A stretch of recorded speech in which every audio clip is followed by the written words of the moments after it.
مکہ دفاعی معاہدہ کسی کے خلاف جارحیت کے لیے نہیں، حرمین شریفین کی حفاظت کی ذمہ داری اہم فریضہ ہے۔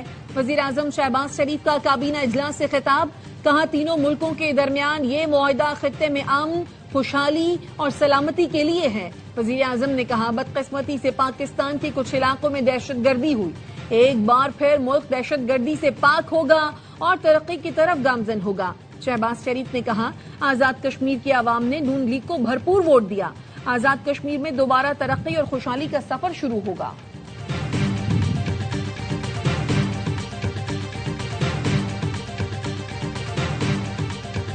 کراچی کے مقتول تاجر میر رضا کے والد نے سندھ حکومت کا جوڈیشل کمیشن مسترد کر دیا۔ میر حسین رضا کے وکیل نے chief justice Sindh high court کو خط لکھ کر آگاہ کر دیا، کہا سندھ حکومت جوڈیشل کمیشن کے پیچھے چھپنا چاہ رہی ہے۔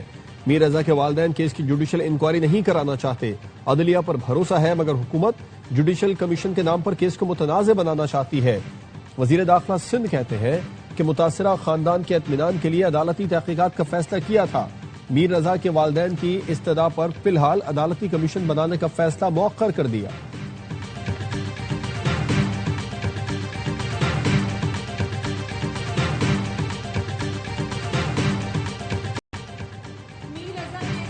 کی پیش رفت سے مطمئن ہے، نئی تحقیقاتی کمیٹی کو موقع دینا چاہیے۔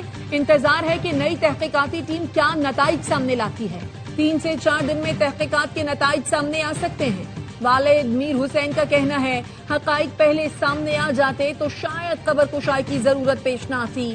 کیس اہم مرحلے میں داخل ہو چکا، امید ہے بیٹے کو انصاف ملے گا۔ وکیل جبران ناصر کا میر رضا قتل کیس میں نئی تحقیقاتی ٹیم کی تشکیل کا خیر مقدم، کہا حکومت نے تسلیم کیا میر رضا کا معاملہ خودکشی نہیں بلکہ قتل کا کیس ہے۔ فی الحال جوڈیشل کمیشن یا جوڈیشل انکوائری کی ضرورت نہیں، پولیس کو تمام مشتبہ افراد اور اہم نکات سے آگاہ کر دیا گیا۔ ڈی این اے اور دیگر فورینزک نمونوں کے لیب نہ پہنچنے کی اطلاعات تشویشناک ہے، متعلقہ تفتیشی افسران کو جواب دینا ہوگا۔ میر رضا کیس میں حقیقت سامنے آ جائے گی۔ میر رضا کیس میں نئی تحقیقاتی ٹیم کام کر رہی ہے، تحقیقات میں سامنے آ جائے گا کیا واقعہ ہوا ہے۔ آئی جی سندھ جاوید عالم اوڈھو کا کہنا ہے کہ ایڈیشنل آئی جی کی قیادت میں ٹیم کا مقصد بھی یہی تھا کہ واقعے کا پتہ چلایا جائے۔ ایڈیشنل آئی جی نوجوان کی فیملی سے ملتے رہے، والدین سے پوچھا کسی پر شک ہے تو بتائیں، میرے خیال میں مس کمیونیکیشن کا مسئلہ آیا ہے۔ میر رضا قتل کیس میں نئی تحقیقاتی کمیٹی کا اجلاس، پرانی کمیٹی کے سربراہ ایس ایس پی سمیع اللہ سنگرو کی نئی کمیٹی کو briefing. S S P east Zubair Nazir Shaikh نے تفتیش میں پیش رفت اور شواہد سے آگاہ کیا۔ D I G crime and investigation Amir Farooqui کی سربراہی میں کیس کا نئے سرے سے جائزہ لیا جا رہا ہے۔ تحقیقاتی ٹیم سے ملاقات کے لیے مقتول کے والدین ڈی آئی جی آفس پہنچے۔ پولیس کا کہنا ہے مشکوک گیسٹ ہاؤس کے عملے کے 6 افراد حراست میں ہیں، کار میں آنے والے 4 افراد بھی زیر حراست ہیں۔ مجموعی طور پر 19 افراد شامل تفتیش ہیں۔ گلستان جوہر کا گیسٹ ہاؤس کس کا ہے؟ اے آر وائی نیوز نے تفصیلات حاصل کر لی۔ جوہر بلاک 1 کے بنگلے کی مالکن 71 سالہ طاہرہ سلطانہ ہیں۔ میر رضا کیس سے منسوب کیا گیا بنگلہ لیاقت علی نامی شخص نے کرائے پر حاصل کیا۔ رواں برس مئی میں بنگلہ کرائے پر لے کر بطور گیسٹ ہاؤس چلایا جا رہا تھا۔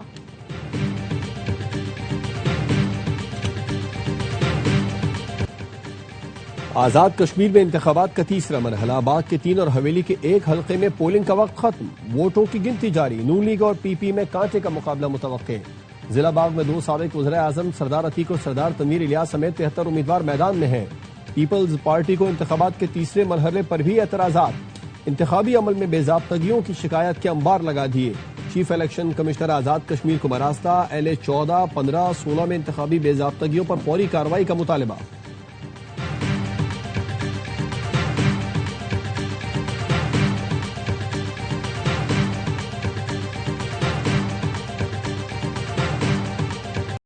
پیپلز پارٹی نے آج بھی اپنی داندلی کور کرنے کے لیے ہانڈی چڑھائی، لیکن آج آنچ ہلکی ہے۔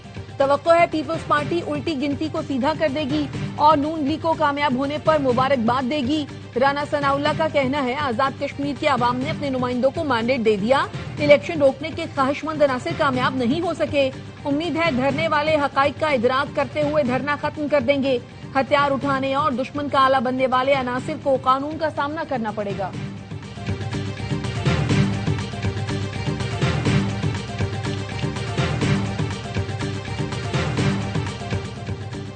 آزاد کشمیر میں نون لیگ کی حکومت متنازع ہوگی، ان کے امیدوار جیت کا جشن بھی نہیں منا سکیں گے، اپنے حلقوں میں بھی نہیں جا سکیں گے۔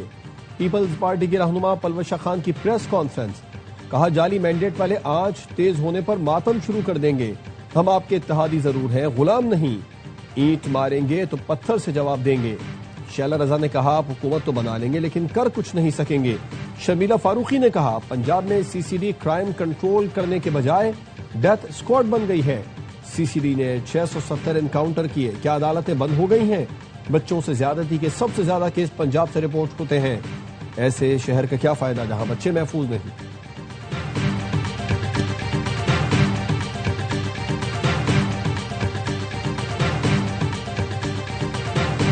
صبح شام پنجاب حکومت کو بھاشن دینے والے پہلے اپنا صوبہ دیکھ لیں۔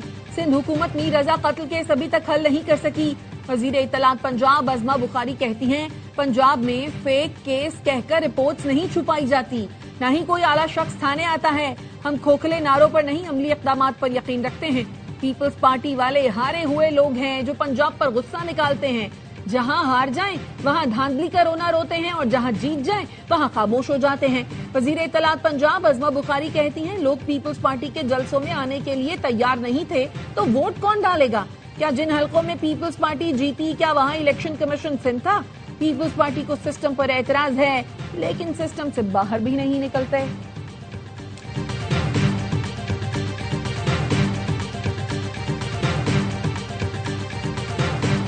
کراچی اور سندھ کے لوگوں کی پریشانی بھی دل سے محسوس کرتی ہوں، پنجاب ہی نہیں سندھ اور دیگر صوبوں کے لوگوں کی بھی خدمت کرنا چاہتی ہوں۔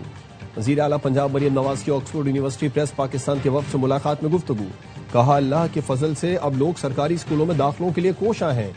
Nawaz Sharif school of eminence میں داخلے کے لیے ہزاروں طلبہ کی انٹری ٹیسٹ میں شرکت اعتماد کا ثبوت ہے۔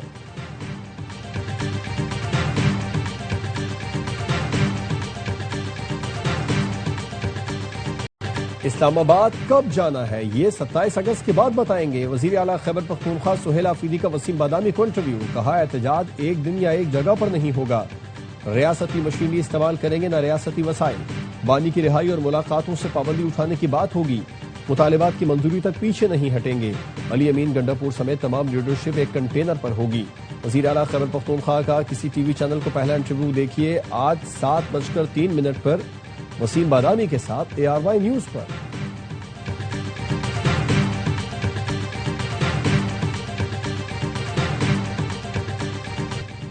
احتجاج کی کال کے باوجود ہائی کورٹ نہ پہنچنے پر پی ٹی آئی رہنما سلمان اکرم راجہ اپنے ہی ارکان اسمبلی پر پھٹ پڑے، کہا میں نے گڑ گڑا کر ان سے التجا کی تھی کہ اسلام آباد ہائی کورٹ کے باہر پہنچے، کہاں ہیں سارے لوگ، کیوں نہیں آئے، میں سب کے نام سامنے لاؤں گا۔ P T I Khyber Pakhtunkhwa کے صدر جنید اکبر سلمان اکرم راجہ پر برہم، کہا سلمان اکرم راجہ کو ابھی تک سیاست نہیں آئی، رات 12 بجے میسج کر دیتے ہیں صبح پہنچے، یہ کون سا طریقہ ہے، سب سو چکے ہوں حکم جاری کر دیا جائے۔ جنید اکبر کا کہنا تھا سلمان اکرم راجہ ہمارے لیڈر ہیں، ان سے کوئی اختلاف نہیں، رات دیر سے اطلاع ملنے کی وجہ سے پارلیمنٹیرینز کو پہنچنے میں دیر ہوئی۔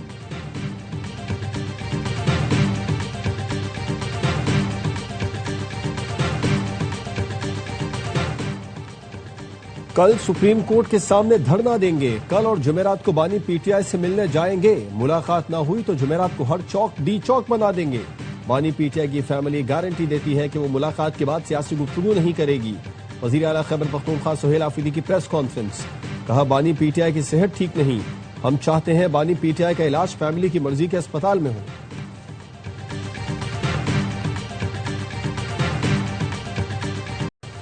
ہمیں نہیں لگتا پاکستان سعودی عرب اور ترکی کا مشترکہ دفاعی معاہدہ ایران کے خلاف ہے، معاہدہ خطے کے ممالک کے ادراک میں تبدیلی کی علامت ہے۔ ایرانی وزارت خارجہ کے ترجمان اسماعیل بقائی کی میڈیا بریفنگ، خطے کی سلامتی کے لیے مل کر نظام تشکیل دینے کی پیشکش کر دی، کہا خطے کے ملکوں کو چاہیے کہ وہ ایران پر حملوں کے لیے اپنی سرزمین استعمال نہ ہونے دیں، آئیں مل کر ایسا نظام تشکیل دیں جو خطے کے تمام ملکوں کی سلامتی کو یقینی بنائے۔ ہم خطے کے ممالک کی علاقائی سالمیت اور قومی خود مختاری کا احترام کرتے ہیں، خطے کے ممالک کو بھی اپنی ذمہ داریاں پوری کرنی چاہیے۔ مشرق وسطی میں عدم استحکام کا ذمہ دار امریکہ ہے، تیسری قوت مداخلت نہ کرے تو آپ نہ ہرمز کھول سکتے ہیں۔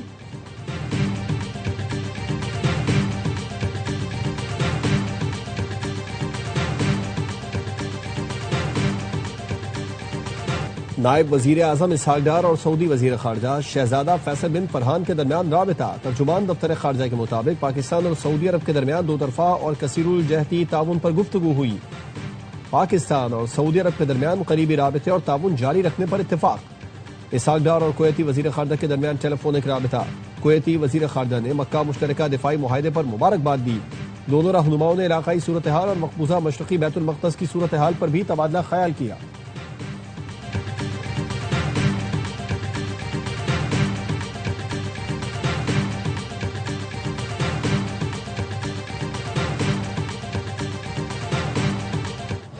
سیکیورٹی فورسز کی بلوچستان میں کامیاب کارروائیاں، پنجگور کے علاقے سرکینی اور چھیدگی میں انٹیلیجنس بیسڈ آپریشن، فتنہ ہندوستان کے اہم سرغنہ وزیر ولی جمال سمیت 5 دہشت گرد مارے گئے، 4 موٹر سائیکلیں، مشین گنز اور بڑی تعداد میں اسلحہ و گولہ بارود برآمد۔ وفاقی وزیر داخلہ محسن نقوی کی سیکیورٹی فورسز کی ستائش، کہا پوری قوم دہشت گردی کے خلاف متحد اور سیکیورٹی فورسز کے شانہ بشانہ ہے۔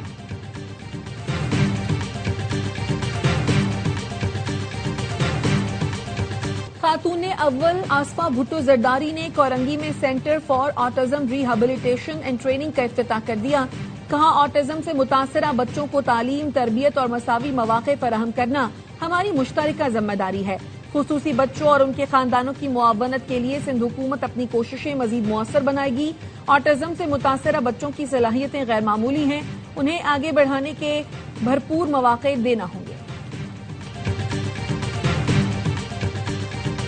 وزیر بلدیات سندھ کا شارع بھٹو کورنگی کاز وے پل اور کورنگی 5 نمبر فلائی اوور کا دورہ۔ ناصر حسین شاہ کی شارع بھٹو کے اطراف کی سڑکوں کی تزئین و آرائش جلد مکمل کرنے کی ہدایت۔ کہا کورنگی 5 کا فلائی اوور جلد عوام کے لیے کھول دیا جائے گا۔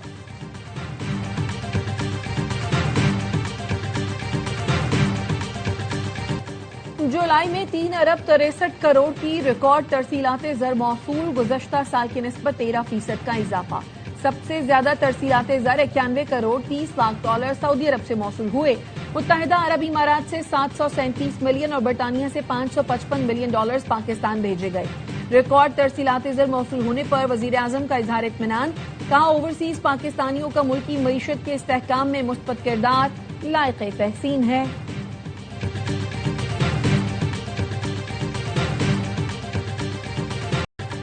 مصطفیٰ عامر قتل کیس میں سست روی پر مقتول کی والدہ نے سندھ ہائی کورٹ سے رجوع کر لیا۔ عدالت نے ٹرائل کورٹ سے مقدمے کا ریکارڈ طلب کر لیا۔ پوچھا کیا وجہ ہے، مقدمات کیوں نہیں چل رہے؟ وکیل نے بتایا کہ ملزم تاخیری حربے استعمال کر رہا ہے۔ عدالت نے ریمارکس دیے کہ ٹرائل جلدی چلوانا ٹرائل کورٹ اور پروسیکیوشن کا کام ہے۔ کیا ٹرائل کورٹ اور پروسیکیوشن کو ہم ہدایت دیں گے کہ کیس کیسے چلانا ہے؟ 2 برس تاخیر ہوئی تو گواہان کی شہادت متاثر ہو سکتی ہے، گواہ باتیں بھول جائیں گے۔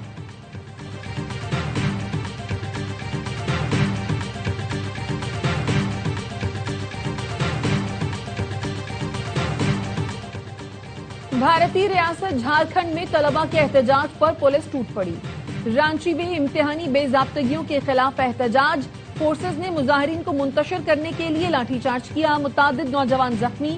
طلبہ ریاستی اسمبلی کی جانب مارچ کر رہے تھے۔ نوجوان گزشتہ ماہ سے سرکاری ملازمتوں کے امتحان میں بے ضابطگیوں اور پیپر لیک ہونے کے خلاف احتجاج کر رہے تھے۔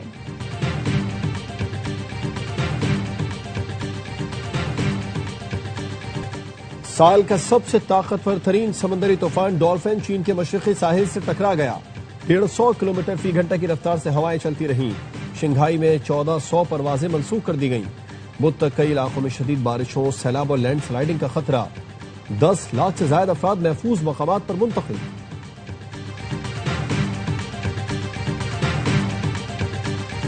چین میں خوفناک لینڈ سلائیڈنگ، بڑی چٹانیں گاڑی پر آ گری۔ ہائی وے پر پہاڑ سے اچانک پتھروں کی بارش ہوئی، ایک کار کو کچل ڈالا۔ موٹر سائیکل سوار برستے پتھروں سے بال بال بچ گیا۔ حادثے میں 2 افراد زخمی ہو گئے۔ ہولناک منظر پچھلی گاڑی کے ڈیش بورڈ کیمرے میں محفوظ ہو گیا۔ اور وطن عزیز کی آزادی کا جشن یوم آزادی منانے کے لیے تیاریاں زور و شور سے جاری۔ ہر شاہراہ، ہر گلی قومی پرچم کے رنگ میں رنگ گئی۔ ہر سو سبز پرچم لہرانے لگے، جھنڈوں اور جھنڈیوں کی فروخت بڑھ گئی۔